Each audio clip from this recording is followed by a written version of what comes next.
So I want to take you guys through how it was that I made this for Geek Elite Media's April Fool's Day prank. We had decided to do something super simple for this one, just a little teaser for a bigger project. It was fun. One of the other ones that we had that unfortunately didn't get made was actually one that had Jack Black starring as Guy Fieri for a movie called Flavortown. Shout out to Mitch, that was a good one. Sorry I didn't do it. So yeah, no. What we ended up doing was this one for the Labyrinth. It's a sequel for the Labyrinth. It was a fun one. So let's go into how we make that kind of thing.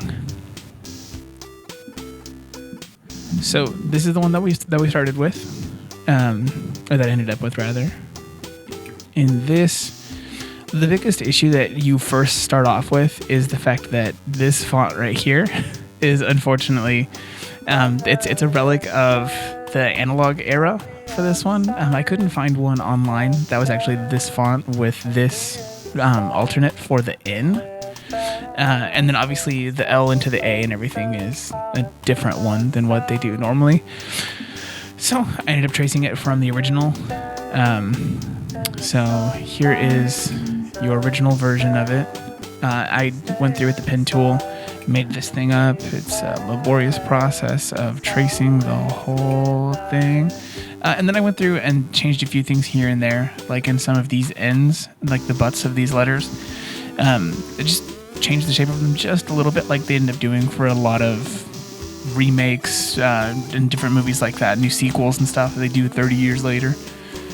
So what we ended up with was just a little bit different here and there. So like on the butts of these come to be a little bit sharper on this part than that is in here. Also, this is a low resolution image, so. But yeah, so let's do that part. So after going through and tracing up the original Labyrinth logo here, I decided obviously not to do the Jim Henson's part up there. That's just too much. I just ripped that from that original PNG that I had. But yeah, so what we do is we first go through, make a flat version of the whole thing as just the one solid color, and then we'll texture it from there. But yeah, so this one was traced using the pen tool, and then this one was using a font that is identified as the appropriate font for it. But then going through, pushing them together here and there, like how this is, because the original one had some letters that connected. I also got really lazy at a certain point and decided not to have these hard, sharp butts that I had on them. But I did try to do the shape of the N a little bit. I left this weird wonky K that they had, put the sharp end here on this one and on this end. Just little things here and there to customize it so it's not just that font, because otherwise we would have had just this. We just take a thing, we do Daughter of the Goblin King. Let's make sure it's that yellow, and then you guys can actually see it. So we take this thing, and then the font that it was should be here in the top of all of my fonts. Yeah, so it was this Chesterfield font. So obviously this is with it. These things are all capitalized here. You go through, these ones aren't capitalized or anything. So there's those. You move them around to a spot that you like for it, which, I mean, wasn't too hard or anything. And then I ended up with, at first, I think, where is that one? This is with all of these put together. But I kind of, I did Labyrinth 2 originally, and I decided that kind of looked too much like it's like a comedy with the Giant 2 from the 80s. So I ended up with this one, and then went through and textured the actual thing itself. So again, from these yellow letters that we started with, and that other original shape, we go into this final version. Now, how do we get here? You always want to label your layers because, oh my gosh, this would be a mess otherwise, all of this stuff here. So let's go ahead and take some of these things out. There's that Jim Henson's thing that I said I didn't use, or I didn't end up recreating, that I stole from the other one. Let's just take off all of the magic. Okay. So yeah, looks like I took the other yellow from before, I might have decided that it was a little bit too saturated after beginning the actual process of it. But we went through, we did some gradients on all of this stuff. So let's see here. So there's this one. And then I went through and I did the top gradient that you see on the original one. I think I can have the original one brought up here still at the same time, so you guys can see it a little better. Yeah, so on here they have this soft gradient that's on the top that's obviously not affected by the bevel that's on this. But yeah, so we took that and then we added a little bit more dark because that's what this one's like up here. And then in this middle part, all that I did for this one was, I'll actually show you guys here real fast. So I'll take it, obviously we need it to be this gradient, so I color picked it out of here, and then just take it and identify the spot where it is up here. So it should be a little bit lower than this because it kind of butts up against the bottom of this B loop, the little bow there. And you take your gradient tool and you just fill it in to a spot that you like. Obviously it gets to be really saturated in one spot. And one of the ways that I ended up doing that was actually color picking this color up here and then doing that under it so it had that nice burn to glow reflect kind of thing to it, and then having this part be darker. So you end up with this. The only thing for that is that in here they have the actual reflection react a little bit more realistically, where it kind of curls up a little bit. So I had to do that. So let's get rid of that one, and then I'll show you what the final one was. So in here, literally all I did was take that one long selection that I did, like this, that I had colored, and then I took the other version of this, the oval, that we've got, the ellipse right here. I did that, and then I just pulled it out of it, like this, softened it a little bit, softened the selection, and then just deleted it on all of these real fast. There's better ways to do this, but that's what I settled on. So once I had the actual things put in there for the darker colors and everything, I had to go through and put the stuff that was going to be on the top of it. So you take this, this is all together, and then I did an outline, so I was cheating, and that's just a normal blending option. You go in here, you do a stroke on the thing, have the stroke exist inside of this. So I did that. Dug in. Had some fun with it. So I took that outline that I had put on there, that stroke, and then I put a blend or an actual mask on that. And if you can see in here, it's pretty small, but then you just take that mask and make some of that stuff disappear. So what I identified, like in this area here, it wasn't quite as bright as this part and this part up here. So I went through and softened some of those areas in this one as well. After that, one of the things that I wanted to have, and you won't be able to see it too much with this dark background, was that this had this like nice soft shadow that was under it. So I went through, put some shadows. So I dropped that shadow under this, and then had the shadow on top of here as well. Because before that, all I had were just these shines. Because there is some shine here and here.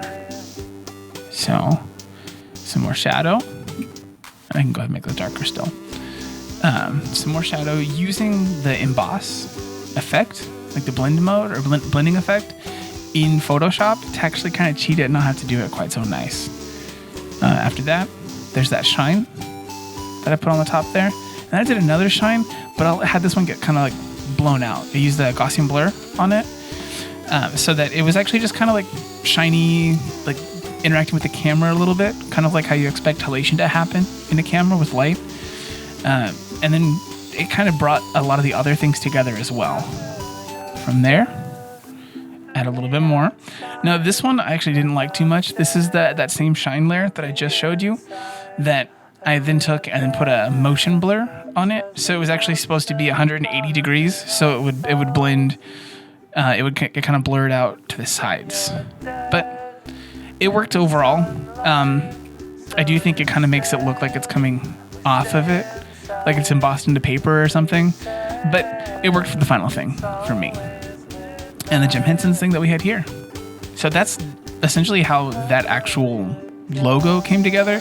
Recreating logos is a fun one, but it doesn't really get any life or anything until you start playing with it and make it kind of like be what people expect a logo in something from Disney or anyone like that to do.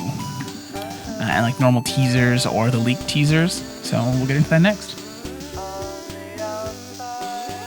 One of the classic things that's any hallmark of any fake leak or anything like that, or even real leaks back when those happened in Comic-Con Hall H and stuff like that, would be the bad cell phone pictures.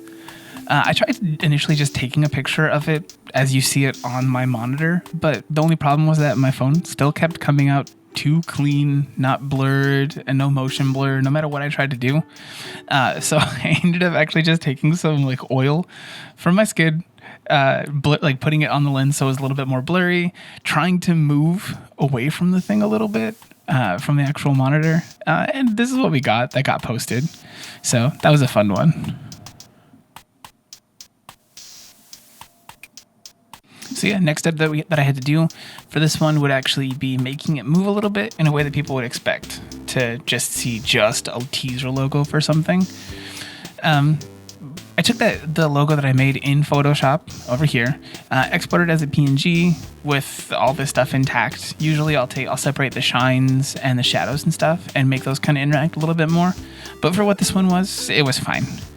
So I took that, brought it over here into After Effects. As you can see, I took the full thing, dropped it in here, and then decided to go through and mask it to make the things move just a little bit. So you have the actual, the Jim Henson's Labyrinth part that will come up first in here with a little soft fade on stuff. And then I had Daughter of the, and then the Goblin King being separated from the Daughter of the.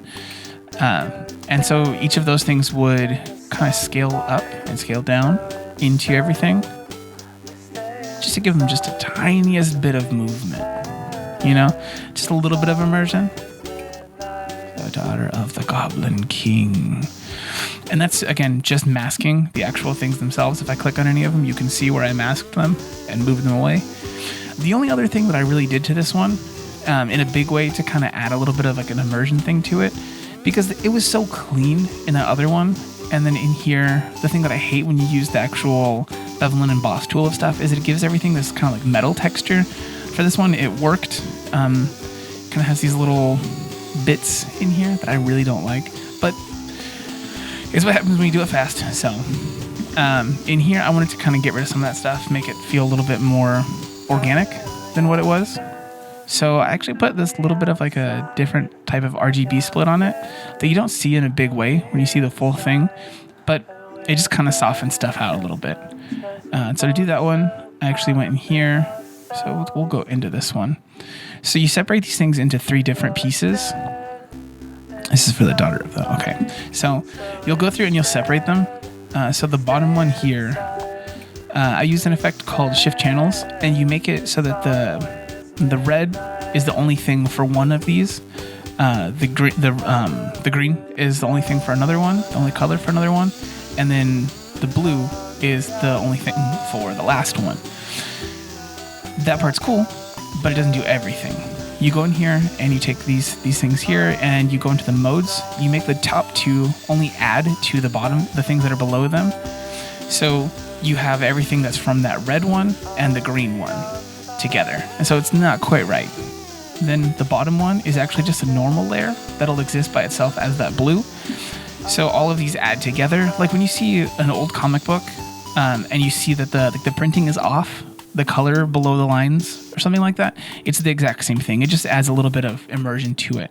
And it's just something that I wanted to have in here. So we'll take that. I then took the full thing that had all of this movement to it, and then just made it move a little bit. So this one, you can see this one kind of, the daughter part, it scales down from like, I think it's 105.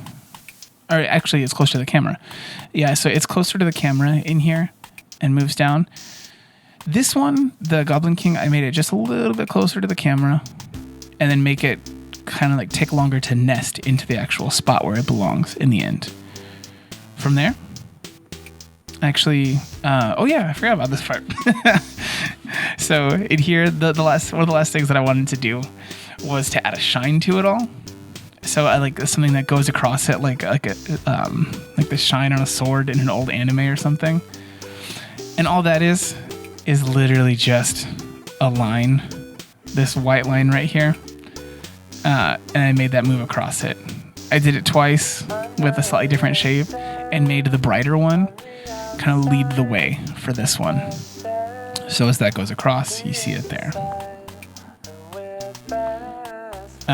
This is actually part of the fake version, like the leak version that I made for this. But what we ended up with, I took that logo, the full animation of that stuff, that's all together, and it actually scales in a little bit so that you see it kind of move. So in here, yeah, the logo comes in, but then it also continues to scale down, which is an easy way to get a little bit more movement and depth out of the logo that you make. So from there, it was all just sound design. I took the classic Disney Plus trailer thing to put at the beginning of it. Put that on there. Had some sounds from the actual movie itself. I used a little space that was kind of just like some birds and forest sounds. And then I had a sound that should be right here. That's Ludo, making like a sound. And then a sound from the original movie where someone actually says Ludo's name. So you see that in this part where it's all dark as a little teaser thing. And then the logo comes up. You get this. And there's a little shing that goes along with it that you can see in that final version. Then to top it all off, put this here, Disney, streaming December 18th. That's my birthday. So, yeah. That's what we had for this full thing. It's a little bit in-depth, but I hope you guys liked it. Happy April Fools. I realized I also forgot to talk about this one. This is just a fake one. So it has a little counter that actually shows the time code as it scrubs through the whole thing as it plays. And then this part down here, I just put kind of like some text, like it's the actual original file. It says test over everything. This part here on the bottom, just test, Labyrinth 2, Daughter of the Goblin King, Anna Kendrick, _Ludo HD.mp4. Not at all what that kind of thing would look like at all, but just for fun.